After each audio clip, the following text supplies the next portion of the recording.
Welcome to the show, everybody. Yesterday, you probably heard about the tragic slaughter of a group of Mormons and U.S. citizens who were traveling in Mexico near the U.S. border. Donald Trump tweeted about it. They were killed in an attack by a cartel. 6 children, 3 women died, shot while they were in their cars, and then the cars were set on fire. Some of the kids were also taken hostages, I believe. Now, it's a terrible case, obviously, unthinkable.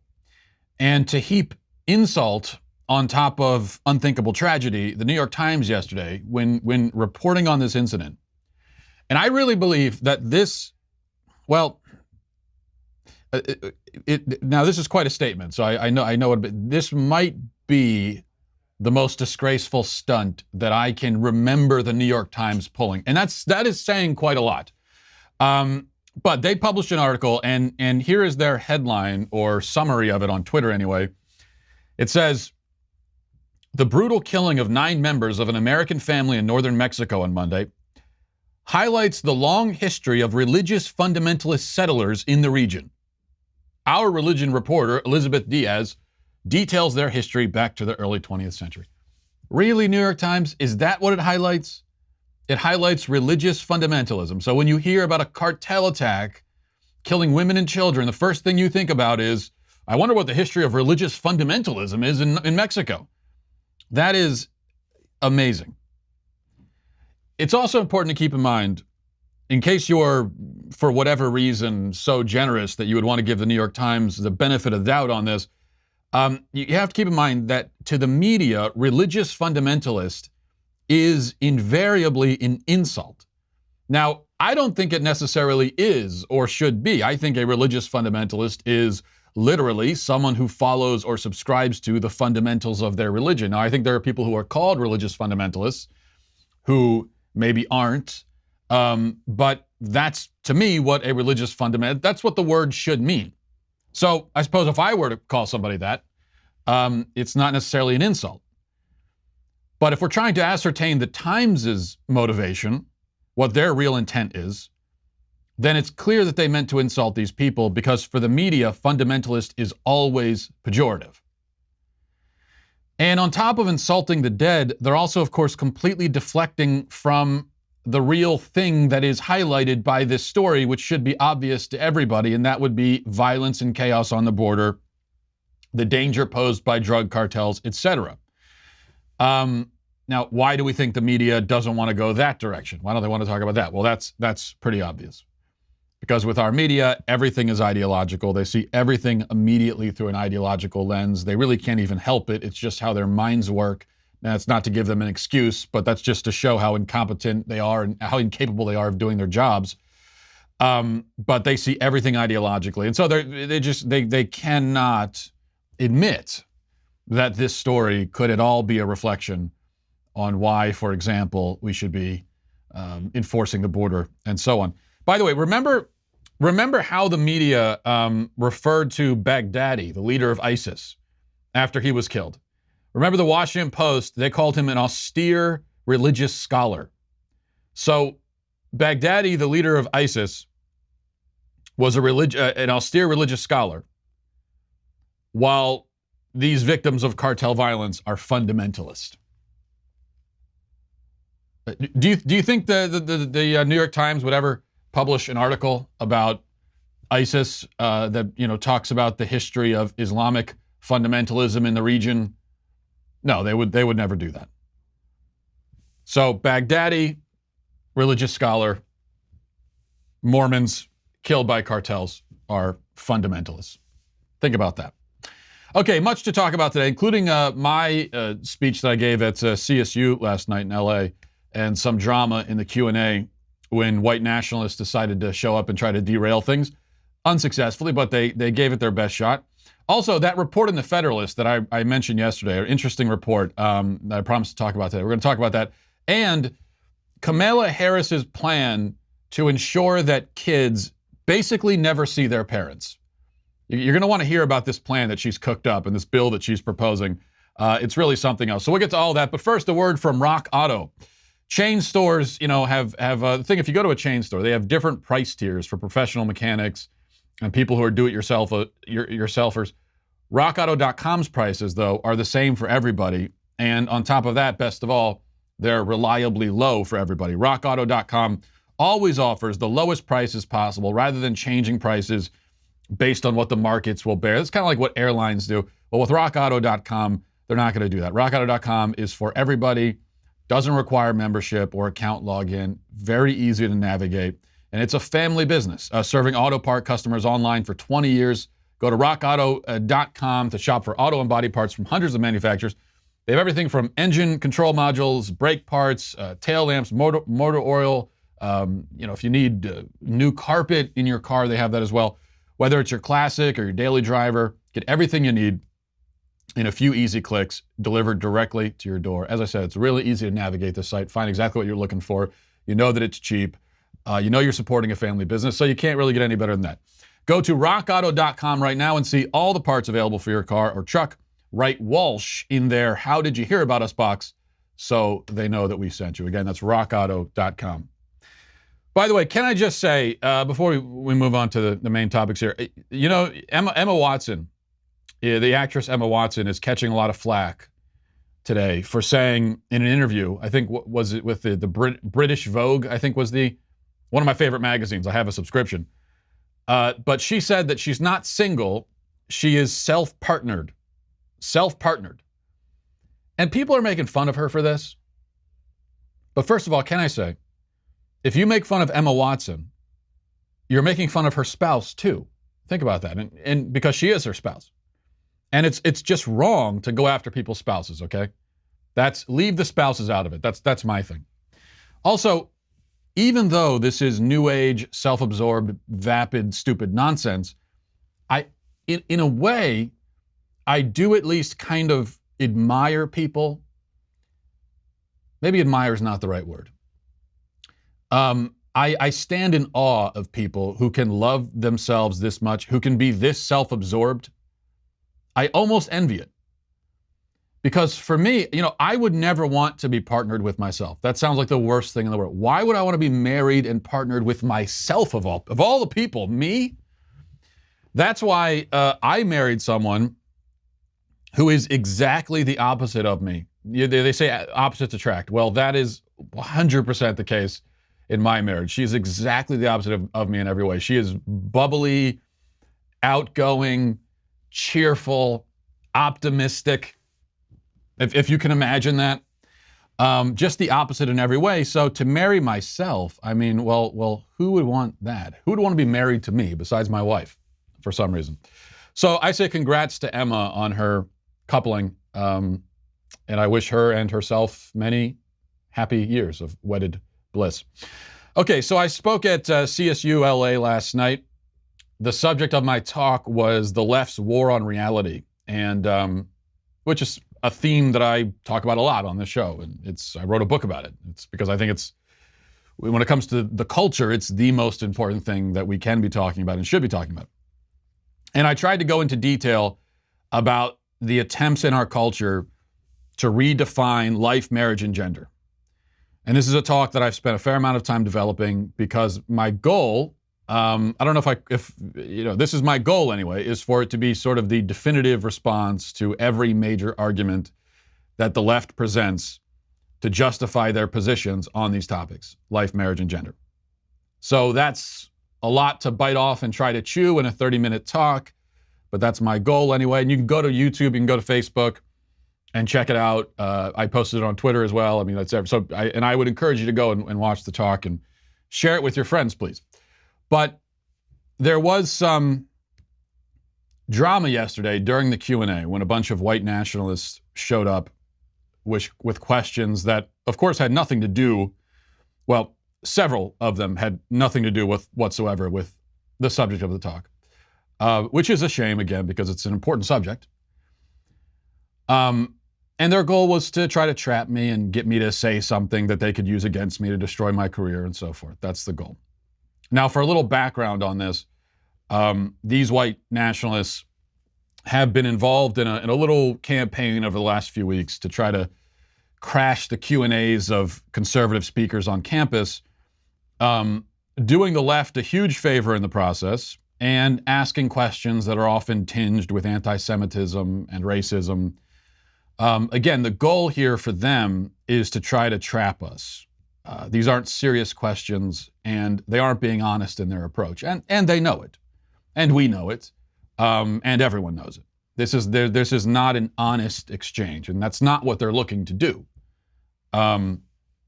This is just a game of gotcha. Now, they were especially excited to show up for me for two reasons. One is that I work for a Jewish man. And that, if you're a white nationalist, that is, I suppose, an unforgivable sin. And that's why their cult leader, this guy named Nick Fuentes, he called me a race traitor because I work for Jews. And he's very upset about that. So, and in fact, the very first question of my Q&A took me to task for that scandalous fact that I work for a Jewish person. And you can go again to YouTube and see it. And they also don't like me because, as I said, this Nick Fuentes guy, their cult leader, went off on this unhinged rant about me after calling me a race traitor and so on. And the thing that provoked it was interesting. What provoked it is, I had never even heard of this guy. I never said anything about him. What provoked it is that I called, you may remember this a few weeks ago, after the El Paso mass shooting, carried out obviously by a racist who was murdering Hispanics. I called the mass shooter a racist piece of white trash, some other choice descriptions that you'd think we could all agree, given that this is a mass shooter who killed a lot of people. He's an evil man. And there's really nothing you could say about him that would be beyond, would be out of bounds. I think once you're a mass shooter, it's pretty much fair game. Anyone can say whatever they want about you. But Fuentes didn't like that, and he was very upset that I was making fun of a mass shooter. That hurt his feelings for some reason. And he responded by calling me a race traitor who works for Jews, among other choice descriptions. And I responded to him with the level of seriousness that was appropriate given his original line of attack. And here we are, and there they were at the Q&A. Though again, it's not just mine they're showing up to, and that's important to note that this is a broader campaign to essentially undo and undermine all the inroads conservatives have made in recent years on college campuses, which are significant. Now, I'm not going to say that conservatives have achieved some sort of definitive final victory on college campuses. That obviously is not the case. There's quite a lot we're working against. The institution is against us.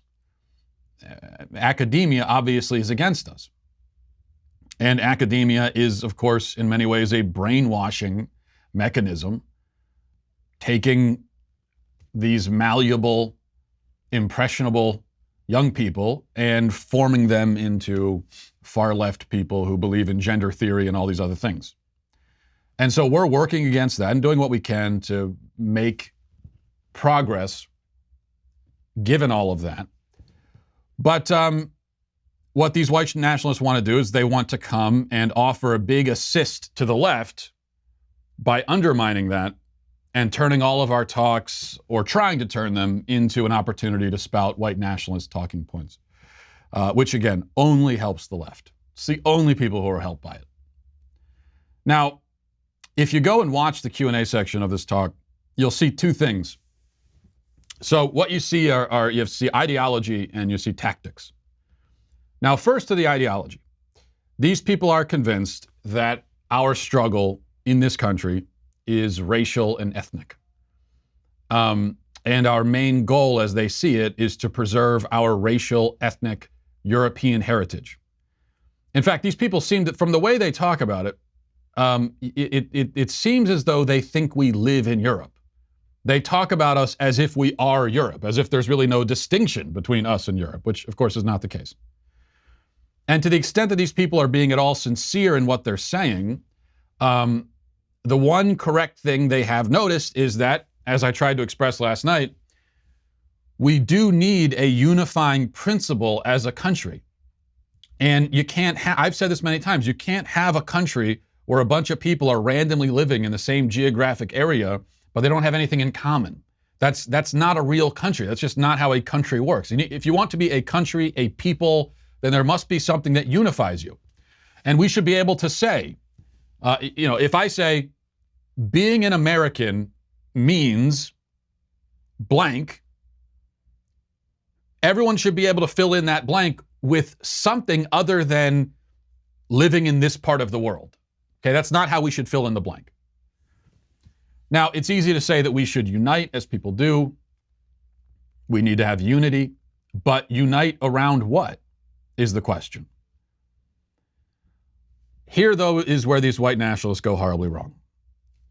Our unifying principle isn't and was never ethnic. Our unifying principle is the doctrine upon which our country was founded. Our country is unique in the fact that it was founded on a doctrine. That's not how most countries are established. Ours was. And it is a doctrine. Okay, this idea of inalienable rights, human rights, endowed by a creator, that's doctrinal. And so I would argue that should be our unifying principle. And that doctrine is not a racial one. In fact, it is expressly non-racial. It is about the inherent dignity and inherent rights of all people. And as conservatives, many of our most crucial and important arguments that we make also are hinged on this concept about the inherent rights and dignity of all people. In my talk last night, I spent about the first 20 minutes of it talking about abortion and the pro-life fight and engaging with the pro-abortion arguments. And the pro-life position starts with this fact that all people have inherent rights and human dignity. If we're wrong about that, then there's no reason to be pro-life, and there's no reason to be conservative. There's no reason to care about any of this stuff, actually.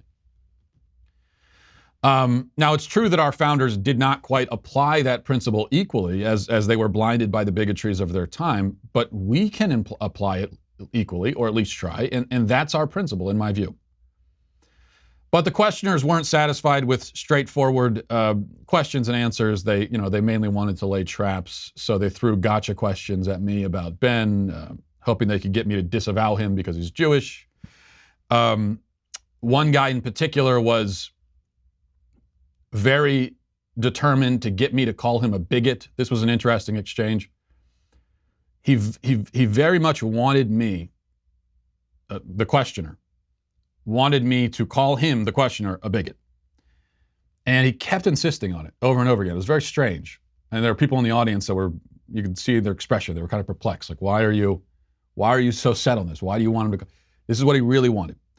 Now, why did he want this? Well, because in my talk, I had just said that, in fact, I ended my talk by saying that we should engage with opposing views rather than just labeling them bigoted. Which doesn't mean that there's no such thing as a bigoted view. Calling somebody a race traitor because they work for Jews is a bigoted view. If that's not bigoted, then the word bigoted just has no meaning at all. But it does have a meaning. That's bigoted. But rather than, if someone expresses a point of view, especially if they're talking about a topic, an issue, okay, rather than just saying that's bigoted, you should try to address it. Because simply, even if there are such things as bigoted points of view, which there are, simply labeling something bigoted is not the same as debunking it or diffusing it. So this guy wanted me to say that he's a bigot, so that he could take the clip, post it on Twitter, and accuse me of hypocrisy and cowardice. Even if he had to do it out of context, doesn't matter. He just wanted me to say it so he could use it. And that's the tactic. Now, I didn't play his game. I didn't give him what he wanted. But, of course, that still didn't stop him from going to social media, accusing me of it anyway. In fact, as I was leaving the talk, and I spent about 40 minutes on the talk, 30 minutes on Q&A. As I was leaving, this guy came out and started shouting behind me, "Why'd you call me a bigot?" Even though I didn't. He just really wanted me to. But they have no problem lying and being dishonest if it advances their ends. This is nothing new, this is moral relativism. And that's the main point I want to make here about these people, that they are moral relativists. And that's very clear in the way they go about things. The truth doesn't matter to them. Being honest doesn't matter. Makes no difference. They have no ethical or moral concerns at all. None of that matters. It's just, ends justify the means, and that's it. But this is nothing new. I've been dealing with moral relativists my whole career. They come in different forms. They say different things. They pursue different, though not that different, ends. But really, they're all the same in the end when it comes down to it.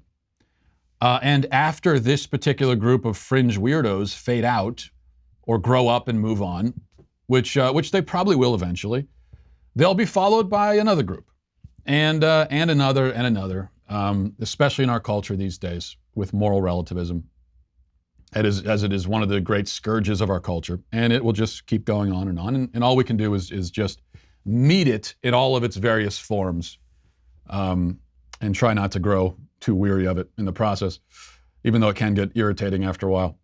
All right, I wanted to call your attention to an article in the Federalist written by Chad Felix Green, who does a lot of great work. And I should also mention, I think it's relevant to mention, that Green is a gay man. And the only reason I mention that is to head off at the pass any claim that his work is motivated by bigotry against the LGBT community. He's in that community.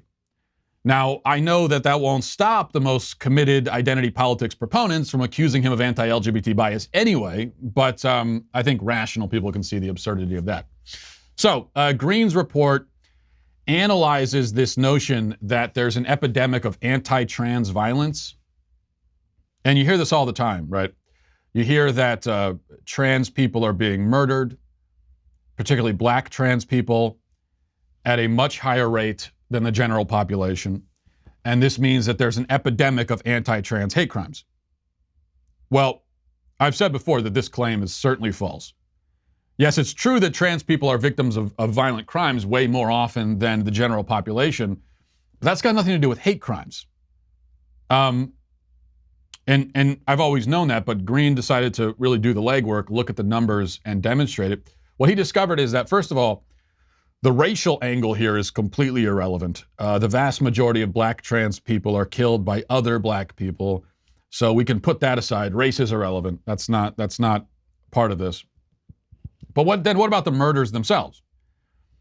Green discovered that this claim of an anti-trans hate crime epidemic is propped up by indiscriminately lumping every case where trans people are killed into one pile and calling them all hate crimes, no matter the circumstances. This is a very common, talk about tactics. Well, here's a common tactic on the left. They do the same thing with so-called gun violence, where they say, oh, we have a gun violence epidemic, and then they give you these really scary numbers. What they fail to mention is that they're taking every case where a person dies by gunshot and lumping it into this gun violence category, even though like half of them are suicides. Which doesn't mean that it doesn't matter or it's not a tragedy. It is. It's just that it's not relevant to the point they're trying to make when they bring up that fact or the statistics. So it's the same thing here. And basically the approach is to pretend that it's impossible that a trans person could ever be killed for any other reason. Because if a trans person is killed, they're taking that, they're putting it into the pile, and they're saying these are all hate crimes. And so you end up with absurdities like, for example, a trans person who was one victim among many in a mass shooting and was included in the number, or another trans person who was accidentally shot by a friend. That's put in with the numbers. Many of the deaths can be attributed to prostitution or other risky behaviors. Prostitutes in general are murdered at a much higher rate than everybody else, which is a terrible thing. But it's not because of hate crimes. It's because of the nature of what they're doing and who they're dealing with in the process. It's a horrible thing. It's not a hate crime epidemic. So Green concludes that out of 118 cases of trans murders, 4 of them, 4, could be considered actual anti-trans hate crimes. And that's over the course of 4 years. So do the math there, that would be an average of 1 anti-trans hate crime a year. 1. And that is what the left says is an epidemic. But this is the game. They make a claim like this, and they just assume you're not going to look into it. In fact, they demand that you don't look into it, saying that it would be disrespectful to do so. And I guarantee there's going to be people saying that even what I'm saying right now, the very fact that I'm doing a segment on this is transphobic and terrible and inappropriate and all of that. So they make the false claim, and then they use emotional blackmail to prevent you from trying to confirm it. So we just have to take their word for it. But why does it matter, though? I mean, why bother debunking this? Well, first of all, because the truth matters. And nobody has the right to lie unchallenged. Second, this completely false claim about anti-trans hate crimes is used to silence people all the time. Because invariably, whenever the subject comes up about gender and sex, and you dare to claim that men are men and women are women, somebody's going to rush in and start screaming about anti-trans hate crimes and claiming that you're encouraging more bigoted violence against trans people. It really always happens that way. If you have a discussion about these issues for long enough, someone is going to bring that up and accuse you of contributing to this supposed epidemic.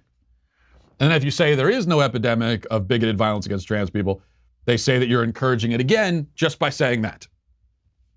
And that, of course, is the game. But it is just that, a game. It is completely dishonest, and we shouldn't fall for it. All right, before we get to emails, Kamala Harris has introduced a bill. She's introduced a bill that would extend the school day by 3 hours. My God. She wants a 10-hour school day. I am so glad I'm not a kid anymore.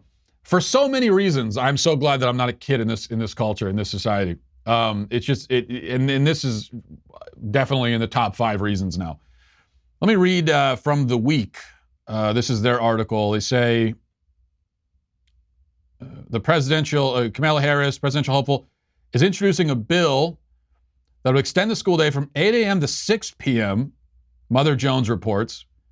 That might elicit groans from kids, but upon closer review, the bill isn't really making them sit at their desks and learn long division all the way through this afternoon. Instead, Harris is hoping to better accommodate families who are burdened by working hours that don't line up with the typical school day that ends at 3 p.m. Harris's bill would introduce, so if they're not doing long division for those 3 hours, what are they doing? That apparently is not clear, but she does want to keep them in school anyway for those 3 hours. Harris's bill would introduce a pilot program that gives money to 500 schools serving a high proportion of low-income families. Those schools would adjust to the new hours, only closing for weekends, federal holidays, and emergencies to make it easier for parents to balance work and childcare. The program structure is reportedly purposely vague and will allow for parents, teachers, and community members to weigh in on the best practices during the first year. Let's see. Supposedly, students wouldn't be forced to spend all the extra time in the classroom, but how would they spend it? I guess that's not exactly clear yet. Either way, point is 8 a.m. to 6 p.m. is how she wants to extend the school day. This is, in Kamala Harris's view, apparently, she just, I guess, doesn't think that kids should spend really any time around their families during the week. Because I didn't see this, but I assume that part of her bill does not include abolishing homework. I assume she's not doing that. So presumably, we're talking about 8 a.m. to 6 p.m. for the school day, and the kids still come home with homework. So, they get home, they leave right in the morning, first thing, get home at 6 p.m., eat dinner, off to do your homework, and then it's bedtime. Do you have any time to sit around with your family, play a board game, talk to your parents? And, do you have any time for recreation with your family, which is very important for kids? Any time for that? No. This, I think, is one of I mean, probably the main problem of many with the school, with the public education system as it is already currently structured. And this is without even adding on the 3 extra school day, hours of the school day, where it separates kids from their families for exorbitant amounts of time, and starting earlier and earlier in life. You know, when I was a kid, most people, maybe you went to preschool when you were 4 or 5, and then 5 to 6, you started kindergarten. Now, though, you know, they've got pre-K, they've got kids going into the starting school when they're like 3. And so starting at the age of 3 until they graduated about 18, 15 years, they're going to be in the government education system. And they're going to spend, at least during the school year, they're going to spend most of their time, most of their waking hours will be spent in that system under the care of teachers, of government employees, you know, with their peers instead of with their families and with their parents. That is a horrible idea. And it has had a disastrous impact on our culture. It's a self-perpetuating problem, because Kamala Harris will say, well, okay, but you've got all these parents who are working, and you know, they're not going to be home to take care of their kids anyway, and so it would be easier for them to just keep the kids in school. But the more and more that the government education system intrudes into the lives of kids and takes over the role of parenting, the more it does that, the more you have parents relying on that and structuring their work schedule around it. And so it's self-perpetuating, it just makes it worse and worse. So it's kind of a chicken or egg. They can say, oh, we're only doing this because the parents need us to. But I think another way of looking at it is the parents need you to because this is what you're doing. This is the system you've created. And a lot of people have grown addicted to it and dependent upon it. But it's a bad system, and it should be going the other way. We should be trending in the direction of kids spending less time in school. There should be less time in school. The school day should be shorter. There should be less homework. Because the most important thing for a child in their formative years is to be, or certainly one of the most important things, is for them to be with their families. Kids need that in order to grow into functional, well-adjusted adults.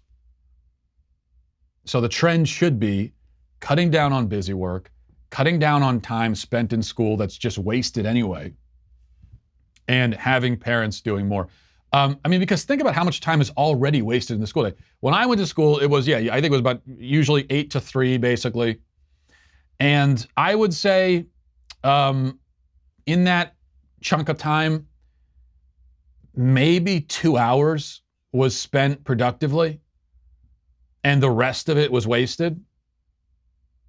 You know, the rest of it was wasted on you know, I mean, you'd have kids, and they, of course, there are many teachers that do this now. You have, you go to class and the teacher puts on a movie or something. I can remember times when in English class or something, we would spend an entire week watching a movie in these little 30-minute chunks. Just a total waste of time. And if you're going to be doing that, then the kids might as well be home with their families. What's the point of this? So we should be paring it down, less time at school, more time with the families. But that's not what on the left, and with status like Kamala Harris, she wants to go very much in the other direction. All right, let's go to emails. mattwalshshow@gmail.com, mattwalshshow@gmail.com. This is from Mike. Says, hey, Matt, I love the show. I'm grateful for all the work you guys are doing at the Daily Wire. Your talk yesterday was fantastic. I'm sorry the Q&A was hijacked by self-indulgent children. What do you think the source of this division is, and what can be done to push through it and ensure that the right ideas persevere? Hope the family is well. God bless. Well, I think I touched on that already. What's the source of it? I think a lot of it is just sort of moral relativism in its various different forms, and rearing its head, wearing various different masks And this is the latest mask that it's wearing, this white nationalist stuff. And also on a sort of simpler level, you mentioned self-indulgent children. I mean, also it's just a hunger for attention. They're looking for attention. And you might say that I've given it to them in this show. Maybe that's a mistake. Maybe it is. I mean, there's a balance that you have to strike here. Because on one hand, if people are wrong about something, I believe we should engage and explain why they're wrong. I'm a big believer in that. It's what I spend all my time trying to do, basically. On the other hand, when people are begging for attention, you don't want to go out of your way to give them attention. So that is the tension. That is the balance that has to be struck. This is from Marlene, says, hey, Matt, went to see you today at Cal State LA. Didn't get to ask my question, read your speech, but sending it to you here in case you can get to it. Thanks. Yeah, Marlene, there were a lot of people that had questions related to the talk who didn't get a chance to ask their question. And a lot of people who wanted to challenge me on what I said in the talk and didn't get a chance to do that, which is unfortunate. I understand the importance of a two-parent household and how this is the best for the well-being of the children, specifically a two-parent household where the parents are married and stay married. I agree that neither father nor mother are dispensable to raising a child. I believe from your speech, your position is that same-sex couples should not be able to adopt for the two statements above. My question is there any option for individuals who really, really long to be parents and are gay? I myself have no kids, but would love to someday. Listening to your speech just made me think of individuals who really want to have kids and are gay. In your opinion, are they just doomed to not be parents? Kind of sad. I was thinking maybe they can have a baby with someone like a friend of the opposite sex and raise the baby together. But then this would not be the same. Again, I agree with children needing a mother and father, but I'm hesitant to bring this up in the conversation because I feel bad basically saying if you're gay and really want to be a parent, that just shouldn't happen for you. Yeah, Marlene. Well, I mean, it's always sad when people want kids and don't have them or can't have them. But as I said in my talk, and as you alluded to, I think every child has a right to a mother and a father. Not every child will get that, sadly. Speaking of sad things, okay, that's very sad. There are children who mother and father divorce or one of the parents dies or something. So not every child gets it, but I think every child should. And so that should be our goal. And if we have kids in the adoption system and we're looking for parents for them, then we should try to find parents where it's a mother and a father. So that those children get what they need and what they have a right to. And so when it comes to adoption, I think we need to focus on, when we're talking about rights as it pertains to adoption, it is the rights of the children that we should be talking about and focusing on. This idea of prospective parents, prospective adoptive parents having a right to adopt, to me is bizarre and kind of disturbing, because what you're effectively saying is that those prospective parents have a right to one of those children, as if those children are commodities that they have a right to own. And I don't think it works that way. I think the rights are with the kids in that situation.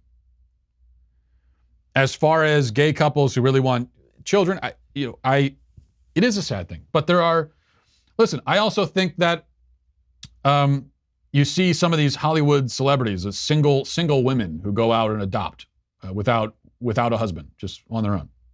I don't think they should be able to do that. And I appreciate that they really want kids, and I'm sympathetic to that. I am, but I don't think as a single adult, I think it should be against the law. I don't think you should be allowed to go out and adopt a kid for this reason, that's a child that's not going to have a father. And I think the child has a right to a father. And I don't think that, we should take an opportunity away from a mother-father household by allowing a single parent to adopt a child. Which doesn't mean that, if you are a single parent with a child, that you're an unfit parent or your kids are going to be, the kids' lives are going to be ruined. Or it's not what I'm saying. I'm just saying that I think maybe hopefully we could agree that the ideal scenario in principle would be for a two-parent household. And so when we have children in the adoption system, we should be looking for the ideal scenario. And despite popular misconceptions, there are a lot of prospective parents, hopeful parents, who are mother and father, two-parent households, who have been waiting for a long time to adopt a child. And so I think that's what we should be focused on. We can have sympathy, we can sympathize with people's situations, and we can feel bad for their struggles. I agree, we should have compassion. But that doesn't mean that we should compromise by depriving a child of something that that child needs. Okay, let's see. From Ryan says, Dear Supreme Bearded Overlord, while I do agree with you that it's tacky to request a stranger to give up a comfortable airline seat for a middle seat on a flight, I think the ultimate culprit here is Southwest Airlines. They create this unholy debacle every single flight by not having assigned seating. With assigned seating, you're always seated next to your travel companion and are able to upgrade your individual seat if one of them is available. Having flown Southwest many times and fallen a hapless victim to their seating policy, I cannot help but feel that Southwest has culpability in this outrageous seating disaster. My question to you is, when you take over the world, what will your mandatory airline seating policy be? Yeah, Southwest, I mean, I like Southwest. I think everyone likes Southwest because of their customer service. They definitely blow every other airline out of the water as far as that goes. Even though their seating policy led to this disastrous scenario that I suffered through and frankly was traumatized by a few days ago, and I know a lot of people complain about it, I generally am in favor of it only because it gives you some control. It's sort of exciting, and it gives you a little bit of control over whether or not someone's going to sit next to you, whether you're going to get someone in a middle seat. Like if you're in an aisle seat, there's this sort of chess match that goes on where you're trying to figure out where to sit on the plane exactly so as to increase the likelihood that nobody will sit next to you in the middle seat. And so that little chess match that goes on, and even though I failed in this particular situation, usually I'm pretty good at that. And I kind of enjoy it. So that's exciting. Gives you a little bit of power and control. And so I'm in favor of their seating policy, actually. From Rachel says, Dear great and future ruler of all of our pathetic lives, I have already accepted my death by your order due to my possession of 8 throw pillows, but hopefully your answer may prove salvation for others. If a fan were to see you in public, what is an acceptable and non-wrath-inducing way in which we may express our appreciation of your great wisdom? Is it acceptable to ask for a picture? May someone shake your hand? Is a simple knowing nod all that you will endure of us? Can disposing of my pillows save me in the great day of your ascension? Great question, Rachel. I appreciate that. These are the kinds of questions I should have gotten in the Q&A. Future reference. So I think the procedure for speaking to me in public is pretty simple, pretty standard. Basic etiquette, really. It's not a big deal. All you have to do is just lie prostrate on the ground, army crawl towards me, face down. Then as you get close to me, you may reach out your hand towards my foot. Don't make contact, obviously. If I kick you, then that's a sign that I don't want to speak to you. You must immediately roll away from me without looking up. If I say, rise and speak, you may stand, don't make eye contact, look towards the floor, and pay me a compliment lasting no less than 30 seconds, but no more than 2 minutes. And then turn around, about face, and walk away. And that's it. Pretty simple. And that's just really being polite, I think. But I appreciate that question, Rachel. And thanks everybody for watching. Thanks for listening. Godspeed.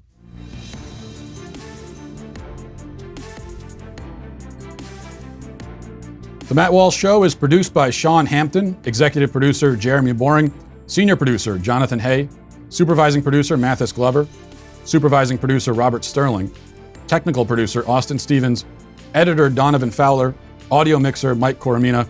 The Matt Walsh Show is a Daily Wire production. Copyright Daily Wire 2019. If you prefer facts over feelings, aren't offended by the brutal truth, and you can still laugh at the insanity filling our national news cycle, well, tune in to The Ben Shapiro Show. We'll get a whole lot of that and much more. See you there.